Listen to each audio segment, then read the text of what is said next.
হরে কৃষ্ণ। নিরামিষ রান্নাবান্না চ্যানেলে আপনাদের সকলকে স্বাগত জানাই। আজকে যে রেসিপিটি আপনাদেরকে দেখাবো সেটা হলো সিঙ্গারা। চলুন প্রথমেই দেখে নিই সিঙ্গারা তৈরি করতে কি কি উপকরণ লাগছে। প্রথমেই আমি আলুগুলোকে ছোট করে কেটে নিয়েছি। তারপর আমি ফুলকপিগুলোকে খুব ছোট করে কেটে নিয়েছি, কারণ যেহেতু এটা সিঙ্গারার পুর হবে।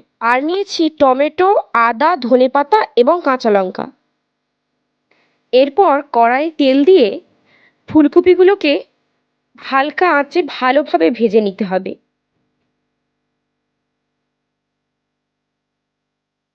ফুলকপিগুলো ভালোভাবে ভাজা হয়ে গেলে সেগুলো তুলে নিলাম। এরপর আলুটাকেও ভালোভাবে ভেজে নিলাম।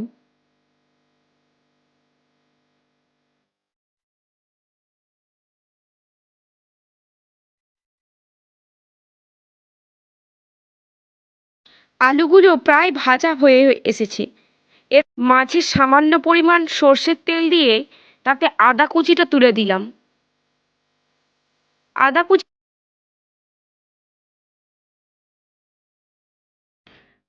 ওর মধ্যে কাঁচা লঙ্কা কুচি দিয়ে দিলাম। এবার ভালোভাবে সবটাকে একসঙ্গে নাড়তে হবে এবং কুচো করা টমেটোটা দিয়ে দিলাম এবং ধনেপাতাও দিয়ে দিলাম। এরপর ভালোভাবে মিশিয়ে ভালোভাবে ভেজে নিতে হবে। সবগুলো উপকরণ খুব ভালোভাবে ভাজতে হবে। এরপর এতে দিয়ে দিলাম হলুদ গুঁড়ো, লঙ্কা গুঁড়ো এবং জিরে গুঁড়ো। সবগুলো মশলা একসাথে ভালোভাবে মিশিয়ে নিলাম। এরপর এতে স্বাদ মতো নুন দিলাম। ভালোভাবে নাড়াচাড়া করার পর জল দিয়ে দিলাম। জল দেওয়ার পর কিছুক্ষণ ঢাকা দিয়ে রাখতে হবে, যাতে আলু এবং ফুলকপিগুলো ভালোভাবে সিদ্ধ হয়ে যায়। এরপর ঢাকনাটা খুলে ভালোভাবে আবার সমস্ত উপকরণটা মিশিয়ে নিলাম। এখন মোটামুটি আমাদের সিঙ্গারা তৈরির ভেতরের পুরটি তৈরি হয়ে এসেছে। এর মধ্যে দিয়ে দিলাম দু দু মুঠো চিনেবাদাম ভাজা।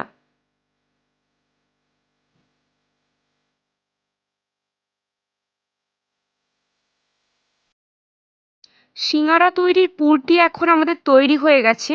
এখন অন্য একটি পাত্রে 2 বাটি ময়দা নিয়ে নিয়েছি। সাথে আমি দিলাম কালো জিরে দিয়ে দিলাম এবং জোয়ান দিলাম। পরিমাণ মতো লবণ দিলাম। এরপর দিলাম বেকিং সোডা। খুবই অল্প পরিমাণে দিতে হবে। সবগুলি উপকরণ খুবই ভালোভাবে শুকনো উপকরণগুলোকে মিশিয়ে নিলাম। এরপর দিলাম রিফাইন তেল দিয়ে সমস্ত উপকরণটা ভালোভাবে মিশিয়ে নিলাম এবং এটি মাখতে হবে। যতক্ষণ না হাতে মুঠো হয়ে যাচ্ছে ততক্ষণ ভালোভাবে মাখতে হবে, কারণ ময়াম ভালোভাবে না হলে সিঙ্গারাটা খাস্তা হবে না। তাই আমি পরিমাণ মতো তেল দিয়ে দিয়েছি। এখন এটাকে ভালোভাবে মেখে নেব। এরপর আস্তে আস্তে পরিমাণ মতো জল দিয়ে মেখে নিতে হবে। আপনারা দেখুন ময়ামটা কত সুন্দর হয়েছে এবং ভেঙে যাচ্ছে। এরপর আমি অল্প অল্প করে জল দিয়ে ডোটা মেখে নিচ্ছি। একেবারে জল দিয়ে দেবেন না, অল্প অল্প করে জল দিয়ে মাখবেন। ডোটা তৈরি হয়ে গেছে। এখন আপনাদের একটা সিঙ্গারা তৈরি করে দেখাচ্ছি। সিঙ্গারাটা কিভাবে তৈরি করবেন ভালো করে দেখে নিন আপনারা। লক্ষ্য করুন আমি কিভাবে মুড়ছি।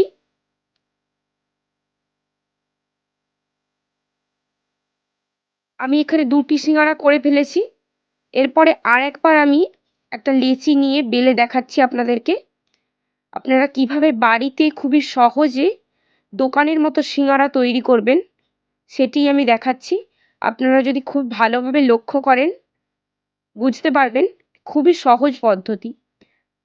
প্রথমে একটা গোল রুটির মতো লেচিটাকে ছুরি দিয়ে 2টো ভাগ করে নিতে হবে এবং প্রয়োজনে আপনি তেল বা জলের ব্যবহার করতে পারেন, যাতে ওটা খুবই সহজে লেগে যায় এবং একটি খিলি করে তাতে যে আমরা পুরটা বানালাম ওই পুরটা দিয়ে দিতে হবে এবং 3 কোণা ভালোভাবে 3টে সাইড মুড়ে দিলেই আপনাদের সিঙ্গারা তৈরি।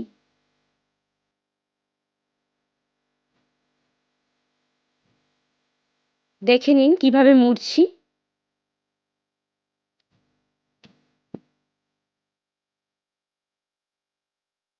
তো এখানে আমার এইভাবেই সব সিঙ্গারাগুলো তৈরি হয়ে গেছে। তো এইভাবেই সব সিঙ্গারাগুলো আমার তৈরি হয়ে গেছে। এরপরে আমি কড়াইয়ে তেল নিয়ে নিয়েছি এবং তেলেতে আস্তে আস্তে আমি যেহেতু ছোট সাইজ করেছি তাই বেশ কতগুলো সিঙ্গারা আমি দিয়ে দিচ্ছি এবং এটাকে আমি ডিপ ফ্রাই করব। প্রথমেই উল্টাতে যাবেন না, যখন একটু লাল হয়ে আসবে একদিকটা তারপর উল্টিয়ে নেবেন, উল্টে পাল্টে ভেজে নেবেন।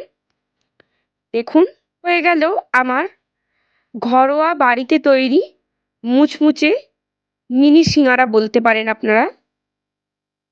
তো ভিডিওটা কেমন লাগলো অবশ্যই জানাবেন এবং ভুল ত্রুটি ক্ষমা করবেন। Thanks for watching.